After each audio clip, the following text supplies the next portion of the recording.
Most men are taught that markets are rational, that prices tell the truth, and that the system ultimately corrects itself. That belief has survived crashes, bailouts, and broken promises, but it is now dangerously outdated. What you see on a screen today is no longer a reflection of reality. It is a delay, a placeholder, a carefully maintained illusion. Right now, the global financial system is presenting the image of normalcy. Silver trades smoothly, supply appears adequate, and headlines reassure investors that everything is functioning as designed. But beneath that surface, the machinery is no longer moving.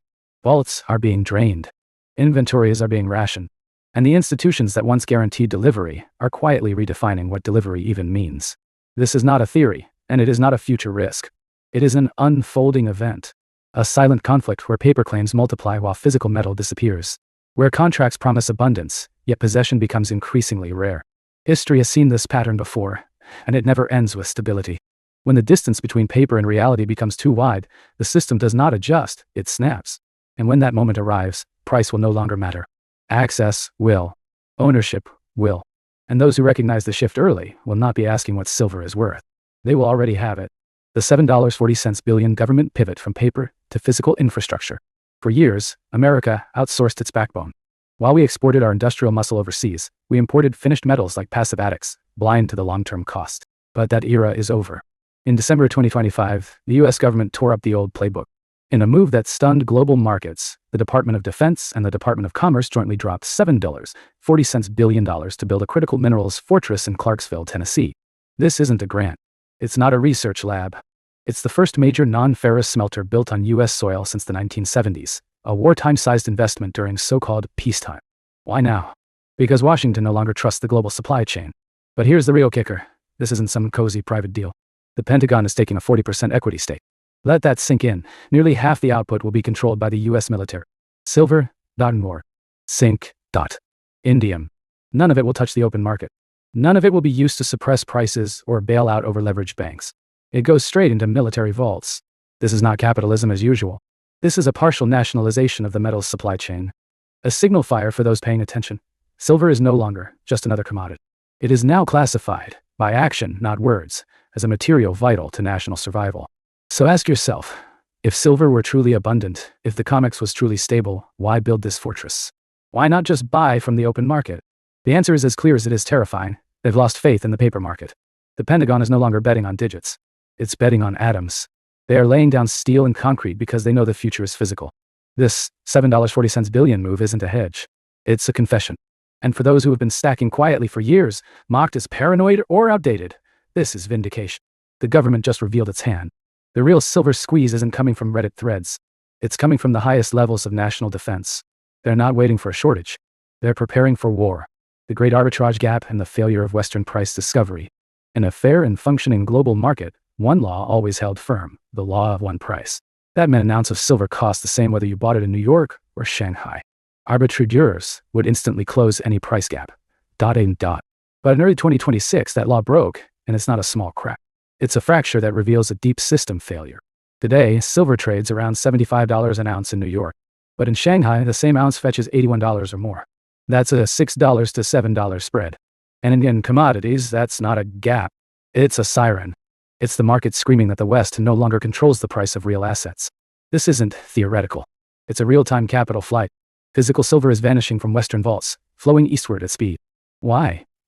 Because traders follow profit. No one's going to sell in New York at $75 when they can ship to Shanghai and earn risk-free profit. That price gap has turned into a vacuum, a one-way siphon. The West is selling off strategic metal at a discount. The East, meanwhile, is paying a premium because they know this isn't about charts or contracts. It's about possession. It's about survival. For decades, New York and London dictated prices. But Shanghai has just declared, we don't care what your screen says, we need the metal. And they're getting it. The fact that this gap persists means something's deeply wrong. Arbitrage should have erased it instantly, unless the silver isn't really there. The paper market is bloated with claims that can't be delivered. Inventories are either encumbered, double-counted, or worse, non-existent. This is the arbitrage vacuum, where physical wealth is quietly being drained. America's strategic reserves are being hollowed out. And now, Washington is scrambling to rebuild a supply chain before the shelves go completely bare. China's silver wall, and the weaponization of processing dominance. Everything changed on January 1st, 2026. Without warning, China flipped the switch on the global silver market. Not by mining more, but by locking it down. While their mines produce just 12% of the world's silver, China refines up to 70% of it. That's the part that matters. They import ore from Latin America and Australia, refine it on their own soil, and now, as of this year, they've decided none of it leaves. This is not diplomacy. This is economic warfare. The Chinese government has built a wall around its silver, and only 44 state-connected firms hold the keys. Independent refiners are gone. The market has been nationalized. And the rest of the world? Cut off overnight. This is the weaponization of supply chains. Silver isn't just a metal anymore. It's leverage. And Beijing is wielding it with surgical precision. Why?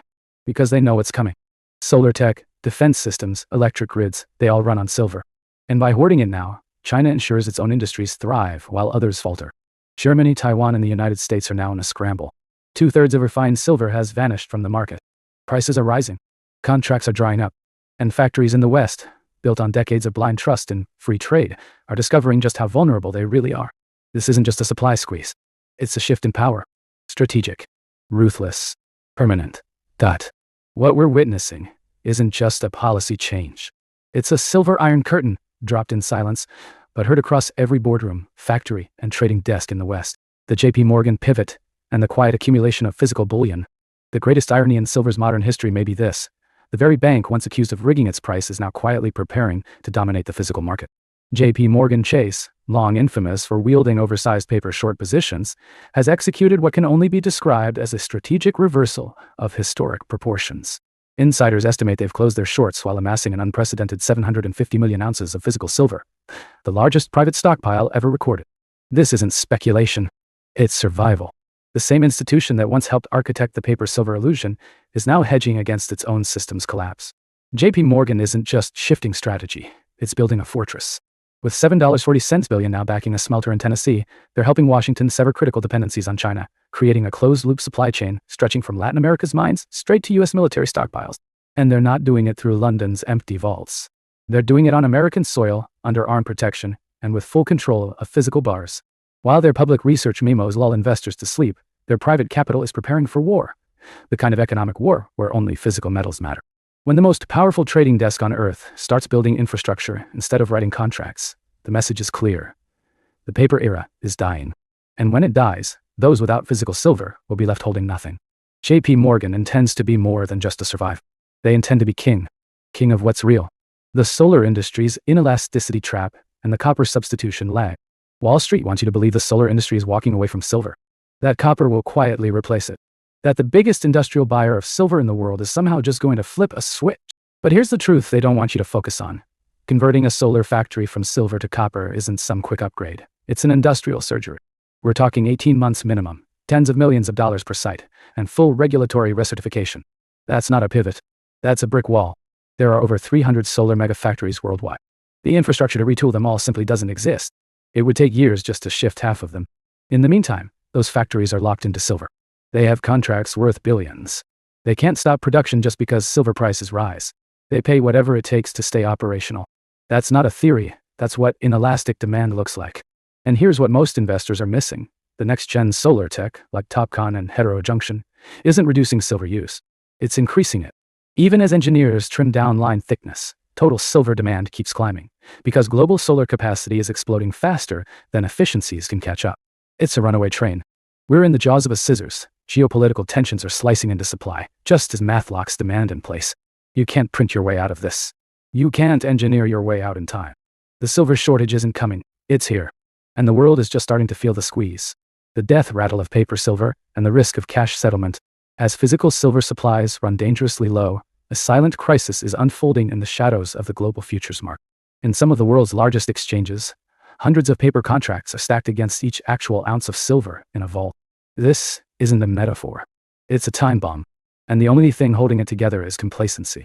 But when geopolitical tensions trigger just one blockade, when even a fraction of investors demand delivery, the illusion collapses. Vaults don't magically refill. They run dry. Fast. Right now, the silver market is flashing red.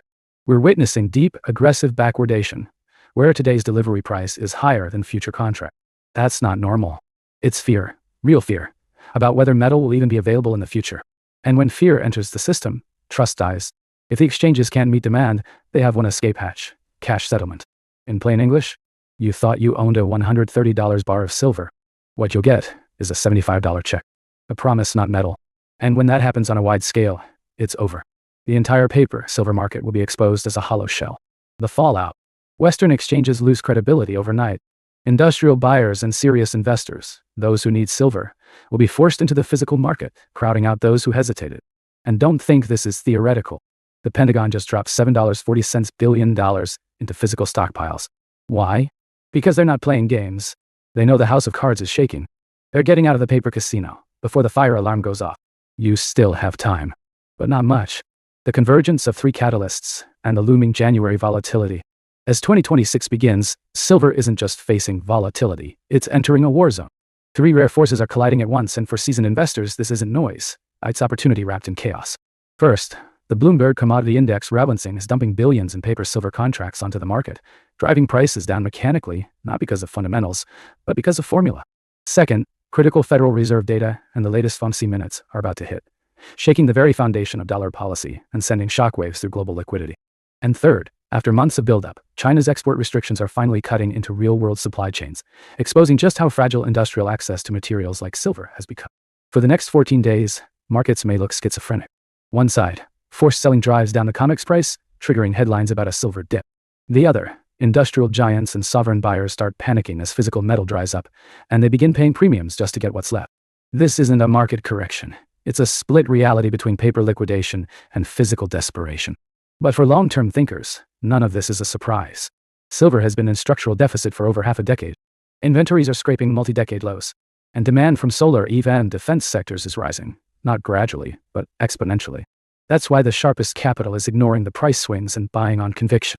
Because when something becomes critical to national survival, it stops being priced. It just gets taken. Institutional recognition of the multi-decade cup and handle breakout. They've called silver outdated, a relic, a forgotten metal from a bygone era. But look closely, and you'll see something very different. Across institutional finance, a quiet yet decisive shift is taking place. Veteran analysts, some who once dismissed silver, are now circling back, pointing to a 40-year technical formation that only emerges once in a generation: the cup and handle. This isn't internet hype. This is the kind of pattern that built fortunes before the digital age ever began.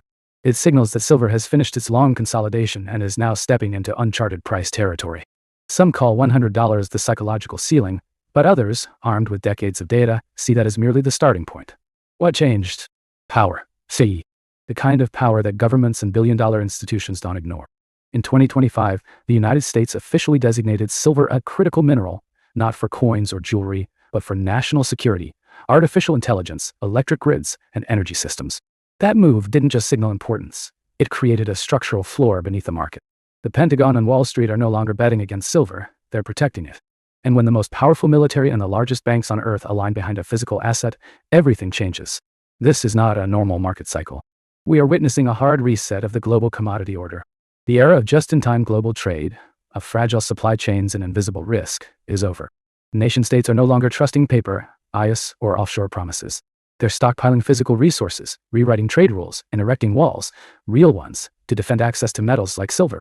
Because when the paper burns, only what's real survives. And silver is as real as it gets. Think about it. You can print $1 billion in under a second, but you can't conjure a single ounce of silver. It has to be mined, moved, refined, and stored. No leverage, no counterparty, no value, just elemental value. That's why banks are hoarding bullion behind closed doors. That's why industries are scrambling to secure future supply. That's why this reset is unlike anything we've seen in our lifetimes. We are entering an age where digital promises face off against physical truth.